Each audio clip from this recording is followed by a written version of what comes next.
Amigas leitoras, amigos leitores, bom dia. Ou não seria boa tarde. Ou mesmo, talvez, boa noite.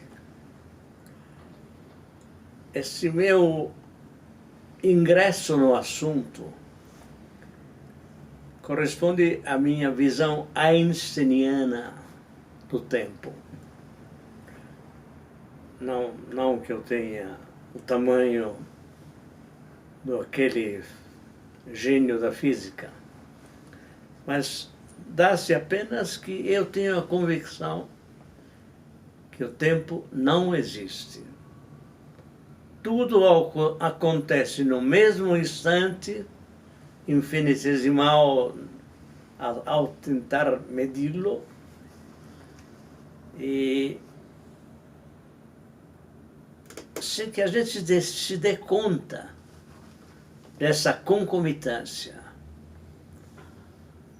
Bom, de qualquer maneira, antes de responder as perguntas de vocês, sempre muito estimulantes, eu tenho de esclarecer por que não escrevi nessa próxima edição, logo mais estará nas bancas, próxima edição de Carta Capital, o meu costumeiro editorial. Não o escrevi porque vivo um momento de grave confusão, não somente porque também eu sou cidadão de um país que sofre a presença do governo Bolsonaro e das tramóias, das mazelas, das prepotências que resultam disso. Mas também porque eu próprio me pergunto como o Brasil poderia sair da situação em que se encontra. Nesta semana, eu tive o prazer de participar do seminário nordestino sobre o consórcio do Nordeste, criado pelos governadores da região, que é uma região que, de alguma maneira, sempre foi tida a mais atrasada do Brasil, a ponto de ser chamada de fundão do Brasil, e que subitamente prova sua maturidade para resistir, pelo menos, a Bolsonaro e as suas consequências. E isso, é claro, que me anima, né? É um ponto importante de esperança, um momento de observar como o ex-fundão do Brasil tornou-se um espaço de consciências políticas. Um espaço, de resto, provado pelo próprio resultado da eleição por lá e também por pesquisas que dizem que a maioria dos nordestinos não tem o maior apreço por esse governo que nos aflige. Mas eu não sei como enfrentar a situação de uma forma que pessoalmente me satisfaça.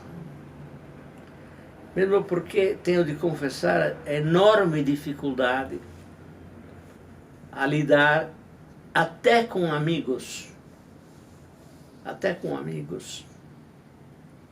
que respeito e os quais pronunciam bobagens com uma impassividade, uma tranquilidade, uma irresponsabilidade que prova que seria muito difícil extirpar esse mal do Brasil atual. Por quê? Porque eles no fundo, buscam desculpas e tentam afirmar e afirmam que situações similares já ocorreram na Alemanha, que gerou Hitler, na Itália, que gerou Mussolini, para não falar da Espanha, que gerou Franco, ou Portugal, que gerou Salazar, ou a Rússia soviética, que gerou Stalin. Todas essas formas de totalitarismo foram criadas por ditaduras que representam páginas dolorosas, nefandas, altamente condenáveis da história do século passado. Mas sejamos frios. Toda a tentativa de dizer que situações similares já se deram e que, portanto, Bolsonaro não é uma novidade, isso é a busca de uma desculpa. É o gesto da torcida futebolística, que está sempre desfraldando uma bandeira do Brasil sem saber exatamente o que significa pátria. Essa é a situação que me dói, porque se não entendermos qual é a unicidade do fenômeno brasileiro, se não entendermos que Bolsonaro e o seu governo, que transformou a demência em forma de comando, em forma justamente de governo, se não entendermos esse detalhe, se não entendermos a peculiaridade absolutamente nativa do fenômeno que nos faz sofrer tanto, não seremos capazes de nos livrar dele. Quero dizer que a Casa Grande e a Senzala não existiam na Alemanha, na Itália, na Espanha, nos lugares já citados. Existem aqui ainda. Eu sei muito bem que pagamos todos pela presença de uma escravidão que durou oficialmente 3 séculos e meio, mas que de fato continua ainda e que mantém de pé uma desigualdade monstruosa que só se dá no Brasil.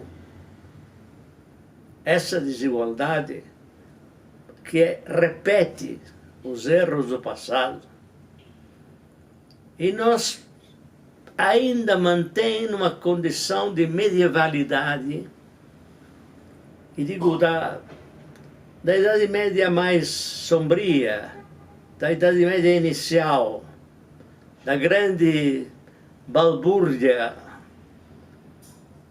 que foi gerada pela queda do Império Romano de Ocidente. Essa é a situação brasileira atual. Se Bolsonaro porta-se com a prepotência com a qual ele tem se portado, ele o faz porque ele é o senhor do feudo. Essa é a questão. É o senhor de um feudo. E o Brasil não passa de um feudo na mão dele e na visão dele.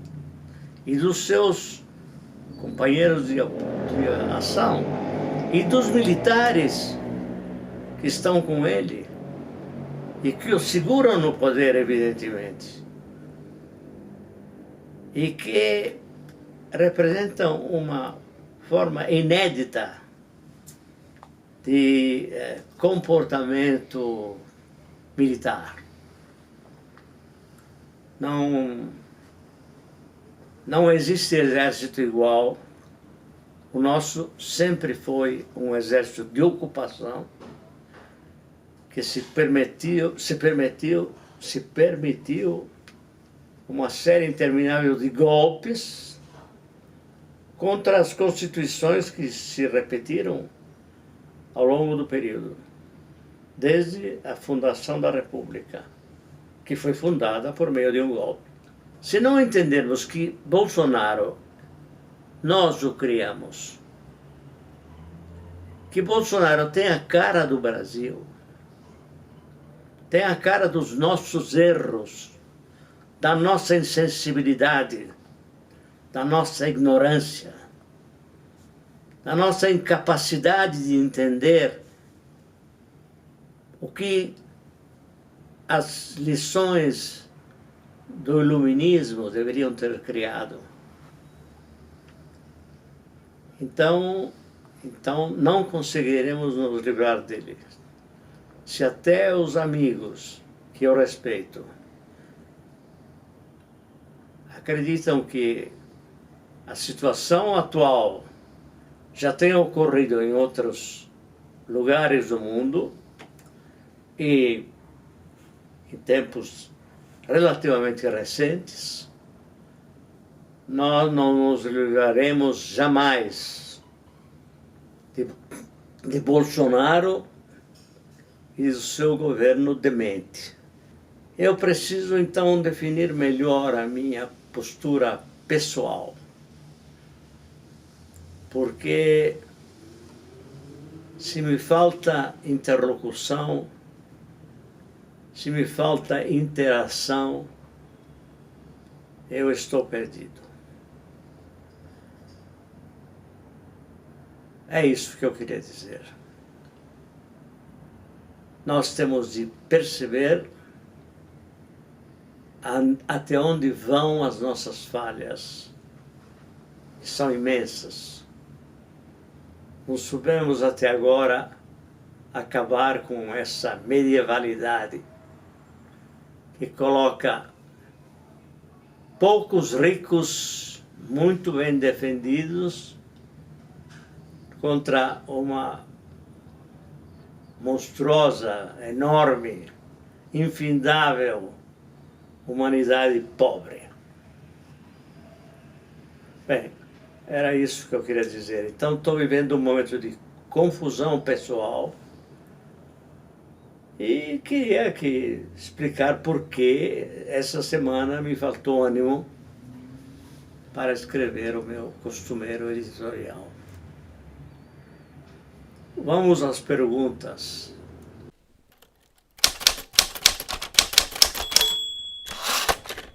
Mino, Trax Coxinha, deve ser um nome de internet.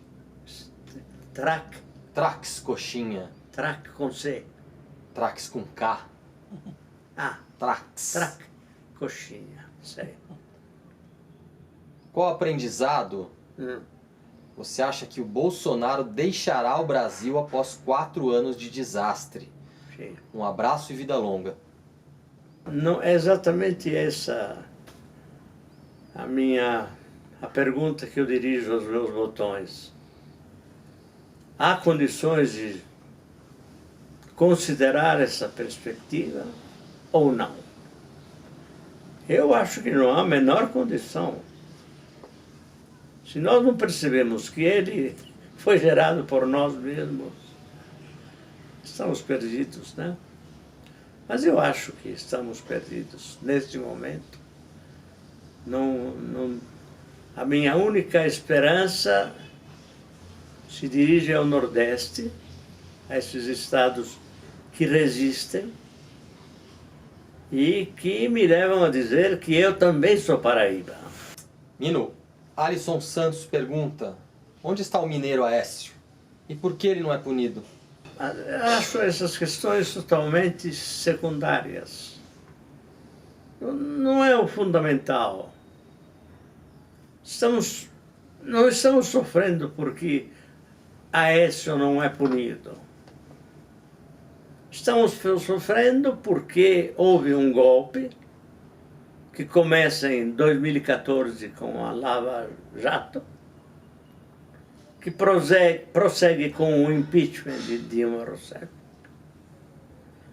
que prossegue mais, muito mais, com a condenação e a prisão sem provas, por obra de um crime jurídico, digamos assim, de Lula. Finalmente, pela eleição de Bolsonaro, que é o resultado disso tudo. É o resultado. E ninguém diz nada. Olho as ruas e as vejo viver uma vida tranquila, normal, como se nada tivesse acontecido. Isso é Brasil. É tipicamente brasileiro. É possível porque estamos no Brasil. Não seria assim em qualquer outro país. Márcio Luiz Mendes pergunta: Mino, quando o senhor vai convidar o Glenn Greenwald para tomar um cálice, jamais uma taça, de Cabernet e acertar a entrada da carta na parceria da Vaza Jato? Abraços. Não, olha, é uma ideia que até parece coerente, né?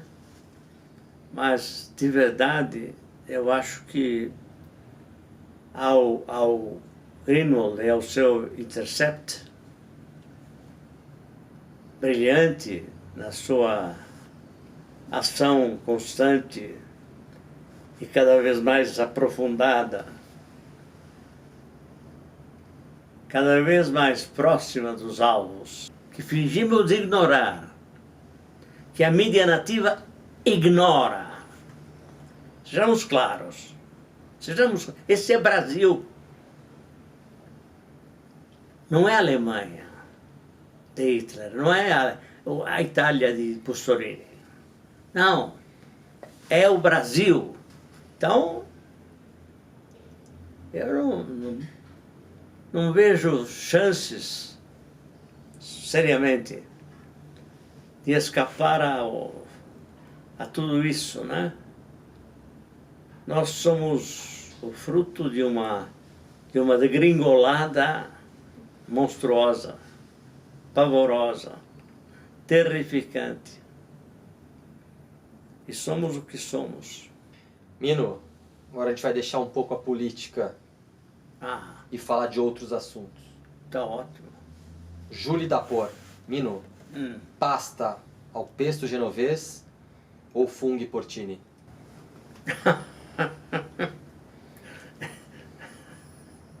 Se me fizerem um prato desses hoje à noite, eu agradecerei do fundo do coração e do estômago. Qualquer um desses dois pratos pode ser excelente. Tem que fazer direito, naturalmente. O pesto, por exemplo,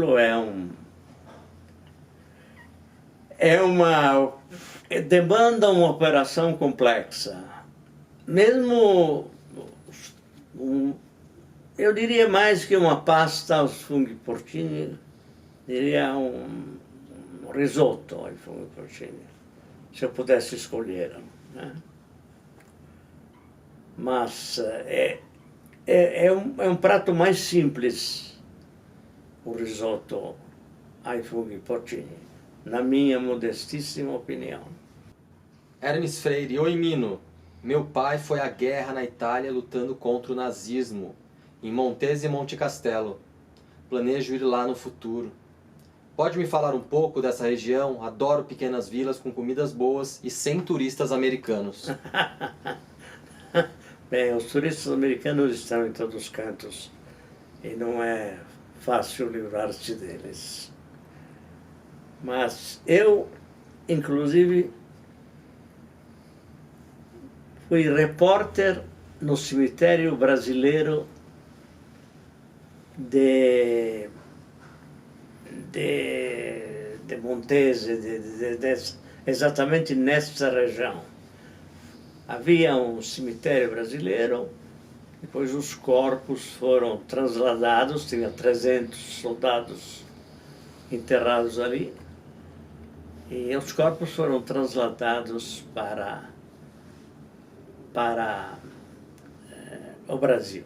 E voltaram, né? O cemitério ficava exatamente em Pistoia, que é uma cidade belíssima, antiquíssima, que fica entre Florença e Lucca.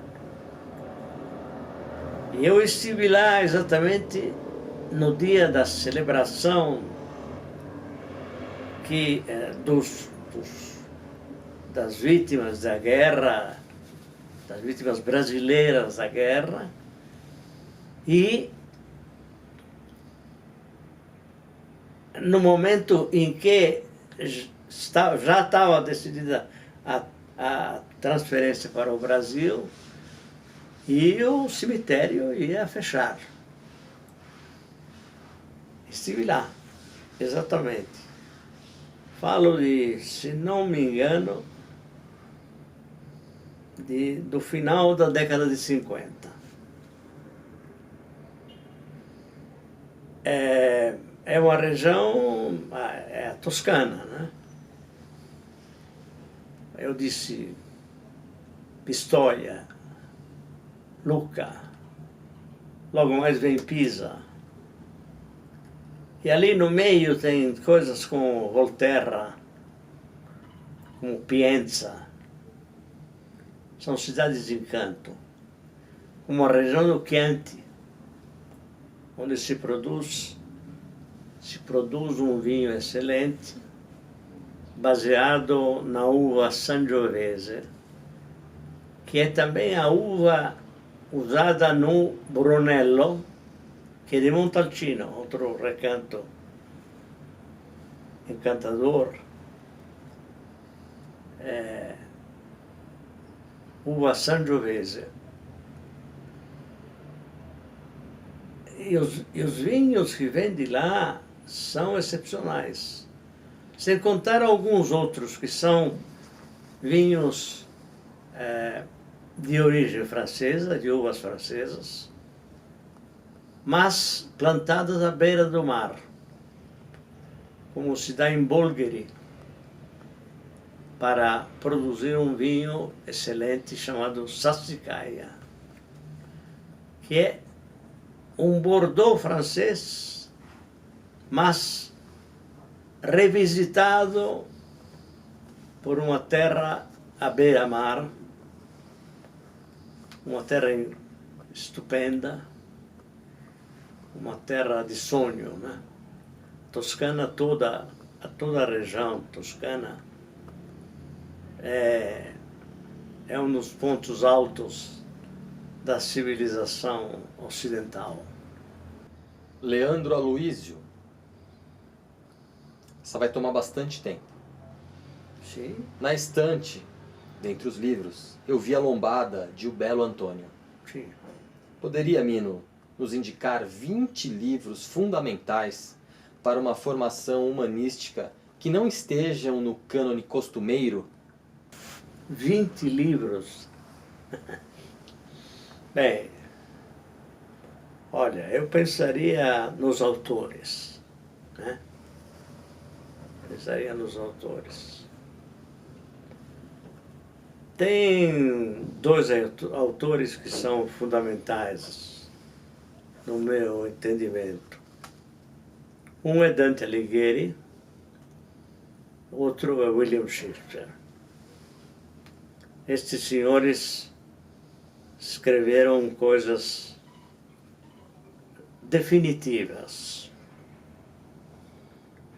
que abrem a cabeça do ser humano que vai ali procurar orientação.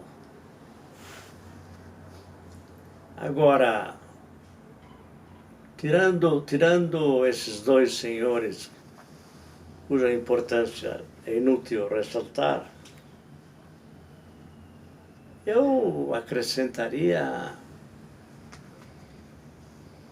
alguns autores ingleses, né? Naturalmente. Estou falando das minhas leituras preferidas, entre Laurence Sterne e Dickens, por exemplo. Estaria russos, entre Dostoiévski e Tolstói, passando por alguns outros que são tão importantes quanto, sei lá, Gogol, por exemplo. Citaria alguns italianos, poetas, inclusive Leopardi, talvez, o mais notável, mas poetas do século passado, Montale, Quasimodo. Citaria, a propósito, esquecia, Ungaretti, escritores como Italo Calvino, por exemplo, ou Carlo Emilio Gadda, autor de um livro que me fascinou quando o li há muito tempo, intitulado O Conhecimento da Dor. Foi, inclusive, traduzido no Brasil e publicado, se não me falha a memória agora, pela Rocco. Cervantes tem que ser lembrado sempre, né? Don Quixote é um livro sublime, né? Sublime, de hábito muito mal interpretado. Don Quixote, na verdade, é um fidalgo que não se adapta à mudança. E ao lado dele marcha um senhor muito habilitado a entender que o seu dono, o seu patrão, perdeu-se numa espécie de delírio, né? Que é o Sancho Panza. Aliás, Dickens tem um primeiro livro escrito por Dickens. Na verdade, é uma sequência de capítulos publicados num jornal londrino. Dickens tinha 23 anos. E eram capítulos que iam sofrendo algumas alterações, como uma novela da televisão, porque aos poucos o apreço dos leitores determinava essas alterações. Então, por exemplo, a figura central, que é Pickwick é uma personagem no começo e outra no fim. E também ele tem o seu Sancho Panza. Por isso que pensei nos cadernos de Pickwick. Porque o seu Sancho Panza é uma espécie de secretário camareiro, espécie de mordomo, mas sem a pompa dos que costumamos atribuir aos mordomos, que é Sam Weller, e que é outra figura de puro encanto. Enfim, então, Pickwick escreveu esse livro, que virou um calhamaço, em capítulos, e acrescentando lances, personagens, porque o público demandava, orientava, exigia. E ele cumpria com a presteza de uma televisão esperta, digamos assim. Mino, uma última pergunta é minha, de Ricardo Pieralini. Opa. Diante do seu desabafo inicial, Sim. o que os leitores, espectadores, internautas de Carta Capital podem ou devem fazer para mudar o seu espírito? Para mudar o meu espírito ou o deles? Não sei. Eu entendo que é fundamental essa compreensão do que é o Brasil. O Brasil não é o que gostariam os seus intelectuais ou pseudo-intelectuais. Não. O Brasil é muito mais primitivo, muito mais tosco, muito mais atrasado do que eles supõem. O Brasil não é a Itália de Mussolini, não é a Alemanha de Hitler. Mas digo a vocês, a Alemanha de Hitler nasce em um país que já havia digerido, sei lá, Beethoven, Kant, que são figuras máximas nos seus campos, né? Era o país, naquele momento, de Thomas Mann e Hermann Hesse, da Bauhaus, de artistas como Max Ernst. Era um lugar especial, culturalmente muito evoluído. A Itália tinha escritores como Pirandello, como Montale, tinha filósofos. Gramsci foi a grande vítima do fascismo, né? Grande pensador. Enfim, eram países que já tinham saído há um bom tempo da Idade Média e que haviam aproveitado as lições do iluminismo que nunca chegaram aqui. Falta iluminismo, é isso. E o iluminismo que gerou, inclusive, a Revolução Francesa, cujos valores se perderam quando tentaram transpor o Atlântico. Bem, é isso. Não sei se eu o satisfiz, meu caro Ricardo, se respondi certo ou suficientemente. Eu acho que outras respostas virão aqui embaixo do vídeo, pelos próprios espectadores da Carta Capital. Tá ótimo, tá ótimo. Então tenho que dizer até a próxima.